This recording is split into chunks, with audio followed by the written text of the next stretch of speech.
Hola, buenos días.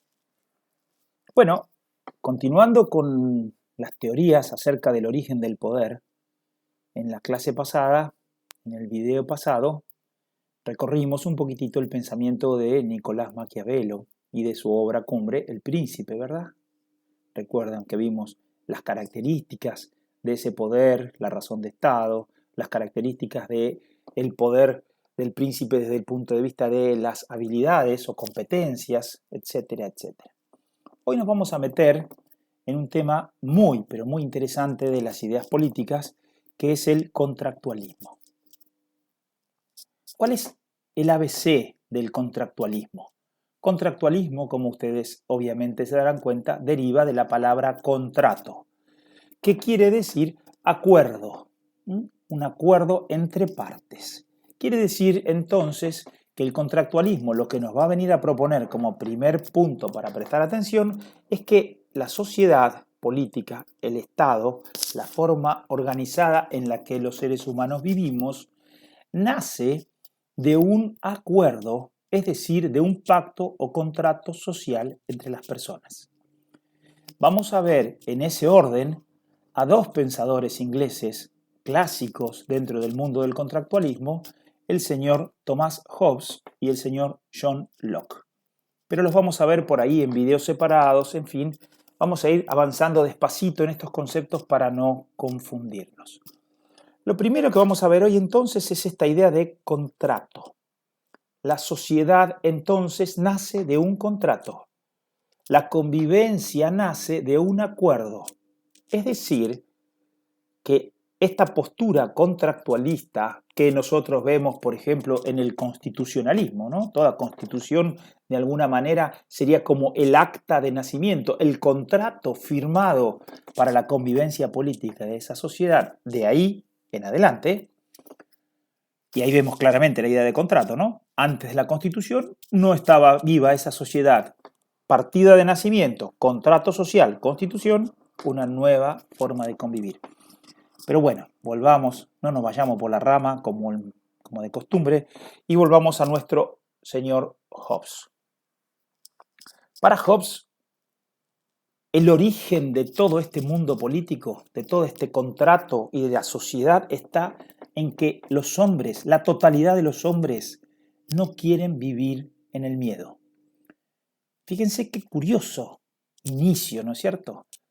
Al revés de Aristóteles y los clásicos, recuerdan, para Aristóteles la sociedad era natural. Vivíamos desde siempre en la naturaleza, en la sociedad, bueno, estoy un poco confuso hoy, vivíamos siempre en sociedad. El hombre era un animal político, un son politicón, decía Aristóteles, y por lo tanto la política era el arte de lo posible y la búsqueda del bien común. Recuerden esto porque el Hobbes está como enfrente. Para Aristóteles la sociedad es natural. Naturalmente somos seres sociales. Para Hobbes el estado de naturaleza es un estado de guerra, un estado de inseguridad total, del cual salimos creando al Estado para evitarnos el miedo. Pero además, para Aristóteles la política busca el bien común. Hobbes dice que el bien es algo tan incierto, tan inseguro, que lo único que nos hace unirnos a los humanos no es el bien, sino evitar el mal, evitar el peligro. Muy bien. Hobbes, para disculparlo un poco por su pesimismo, podemos decir que vivió una época violenta. Le tocó vivir en Inglaterra en la Guerra Civil, es decir, que su entorno era absolutamente violento y de un día para otro podías ser víctima, digamos, en tu propio cuerpo, en tu propia vida, de esa violencia que se estaba viviendo, ¿no? Esa guerra civil culminó en Inglaterra con la ejecución del rey, o sea, hechos violentos de suma importancia, el rey Carlos I, ¿no es cierto?, en 1649. Fue una guerra política y a la vez religiosa, porque fue una guerra contra la monarquía, pero en realidad fue una guerra también ligada a las distintas corrientes religiosas del mundo postmedieval. Así que, ¿qué aprendió Hobbes de esto después de sobrevivir a esta terrible guerra civil? Aprendió que la única manera de salvar la autoridad del rey era separarla por completo de la religión. Si el poder y la religión habían provocado semejante estado de guerra civil, Hobbes taxativamente dice es mejor separarlo. La religión es un tema, el poder político es otro, y al poder político, que es tan importante, que nos asegura nuestra seguridad, nuestra vida, debemos darle un fundamento claro, el contrato social. ¿Qué conclusión sacó Hobbes entonces de esa guerra civil en la que le tocó vivir buena parte de su vida? Que ni la naturaleza, como quería Aristóteles, ni la gracia divina, como querían los religiosos, pueden reunir a los hombres. ¿Y entonces qué pueden unirnos? ¿Por qué vivimos juntos? Dice Hobbes, por un arte. Esta parte siempre me resultó maravillosa. Por un arte, el arte de la política. El arte de la política que es más fuerte que cualquier opinión que podamos tener. La política no puede ser un arte fundamentado en el bien. Recuerdan Aristóteles, el bien común. Hoy todavía decimos, ¿no? ¿Para qué nos gobiernan? Y para buscar el bien de todos, te dicen.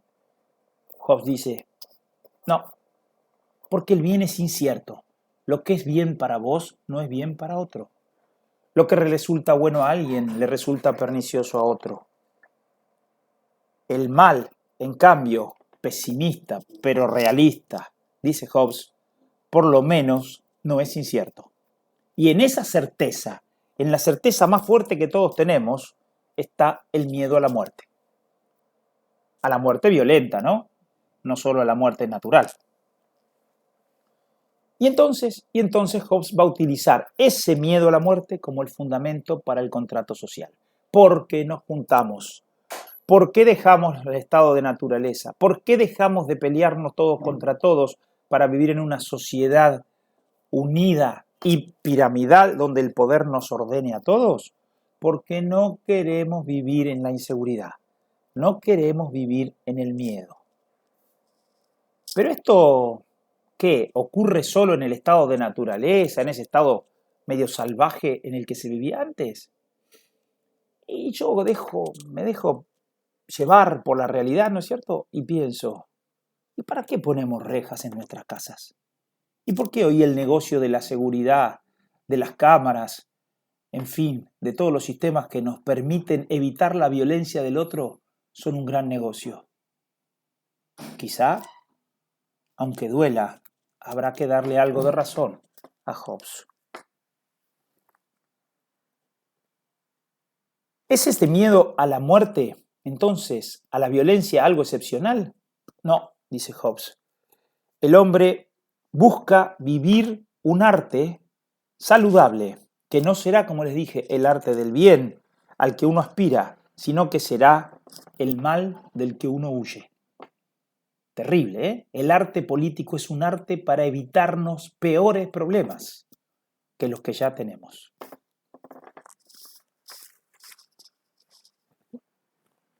La vida del hombre en sociedad, dice Hobbes, está dominada por el amor propio, por la vanidad, por la vanagloria, por el deseo de imponerse a su vecino, de hacer que se le reconozca superior. La fuerza de los fuertes. No me digan que no puede venirle a la mente un montón de escenas donde el abuelo le cuenta a sus nietos cómo fue la historia que lo llevó a vivir en sociedad. En tiempos donde el poder es débil, dice Hobbes, la rivalidad se exagera y puede llegar a romper la sociedad. Puede llegar a provocar de nuevo la guerra de todos contra todos.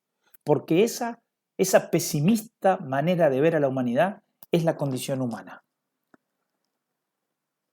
Tiene obviamente, como les digo, Hobbes, una mirada sombría, yo diría casi un pesimismo puro. Pero, ¿es así? ¿Es pesimismo? ¿Podremos encontrar alguna cuota de realismo en Hobbes? ¿Qué nos propone? Que abandonemos el estado de naturaleza, que todos nosotros cedamos juntos y al unísono todos nuestros derechos a un nuevo ser poderoso, el Leviatán, ¿Qué es el Leviatán? Es el nombre que él le coloca al soberano absoluto, al jefe máximo, al vértice de la pirámide de la sociedad, aquel que va a tener el poder de evitarnos el peligro a cada uno de nosotros, el poder de poner orden. El Leviatán es el nombre de un monstruo que aparece en la Biblia. ¿Y qué características tiene el poder de ese Leviatán?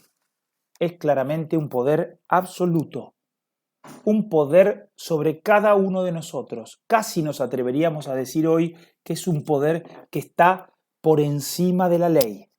El Leviatán, el poderoso soberano, hace la ley y la hace cumplir a los que estamos debajo, dentro de la sociedad civil, dentro del Estado. Y él tiene para sí el poder absoluto.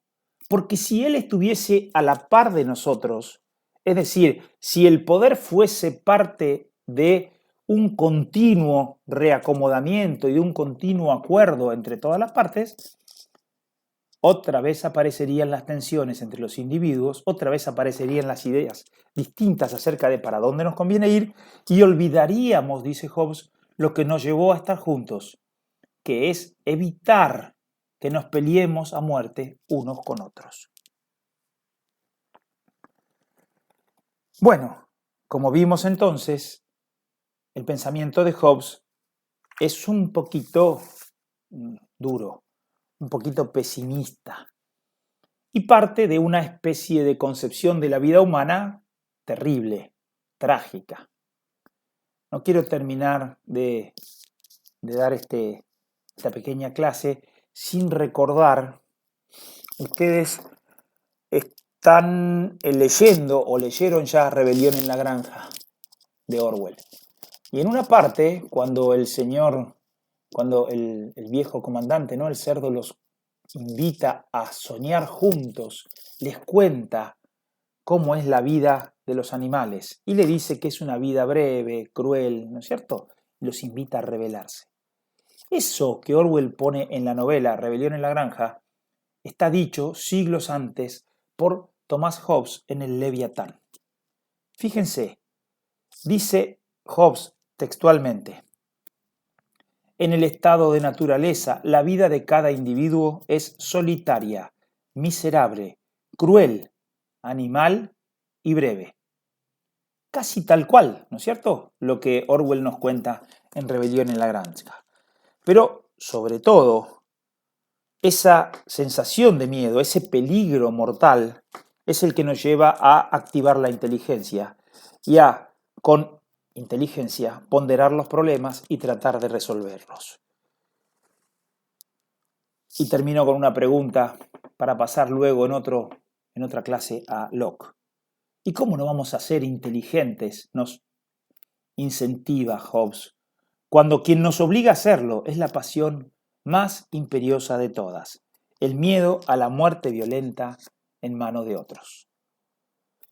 ¿Qué vimos hoy entonces? Contractualismo social, Hobbes, características principales de su pensamiento, pesimismo, Leviatán, orden absoluto, cesión de derechos, organización piramidal de la sociedad, todo en el altar de la seguridad. Bueno, en la siguiente clase vamos a ver a John Locke, que es un pensador contractualista, también inglés, pero que le da un giro a esta cuestión. Hasta la próxima.